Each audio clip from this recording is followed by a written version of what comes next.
नमस्कार शेतकरी बंधूंनो, तुमचे ट्रेंड हवामान अंदाजमध्ये स्वागत आहे. शेतकरी बंधूंनो, आज आपण पाहणार आहोत MIDचा काय हवामान अंदाज आहे. तसेच आपण दररोजचे दररोज MIDचा काय हवामान अंदाज असतो ते आपण पाहत असतो.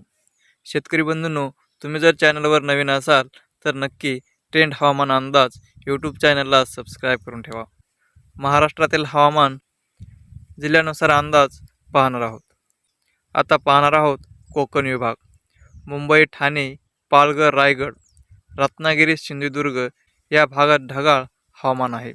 समुद्रकिनारे आर्द्रता जास्त आहे. काही भागात हलक्या सरीची शक्यता आहे. आता पाहणार आहोत पश्चिम महाराष्ट्र.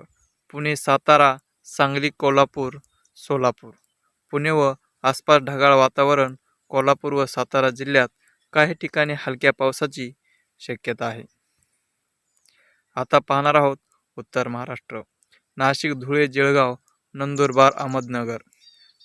नाशिक व धुळे या भागामध्ये ढगाळ हवामान. जळगाव आणि नंदुरबार 5 भागात थोडेसे कोरडे वातावरण, पावसाची शक्यता कमी आहे. आता पाहणार आहोत मराठवाडा विभाग. औरंगाबाद, लातूर, परभणी, नांदेड, हिंगोली, बीड, उस्मानाबाद, जालना ढगाळ हवामान असून काही ठिकाणी मध्यम स्वरूपाच्या सरीची शक्यता. आता पाहणार आहोत विदर्भ विभाग. नागपूर, वर्धा, अमरावती, अकोला, यवतमाळ, भंडारा, गोंदिया, चंद्रपूर, गडचिरोली. पूर्व विभागात ढगाळ वातावरण आहे. काही भागात हलक्या सरीची शक्यता. चंद्रपूर आणि गडचिरोली भागात उन्हाची तीव्रता जास्त राहण्याची शक्यता. ही माहिती हवामानातील ताज्या परिस्थितीवर आधारित असून पुढील काही तासात बदल होऊ शकतो.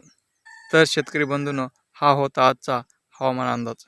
शेतकरी बंधूंनो, असा दररोजचे दररोज हवामान अंदाज जाणून घेण्यासाठी चॅनलला सबस्क्राईब करून ठेवा आणि शेतकरी बंधूंना हा व्हिडिओ शेअर करा. धन्यवाद.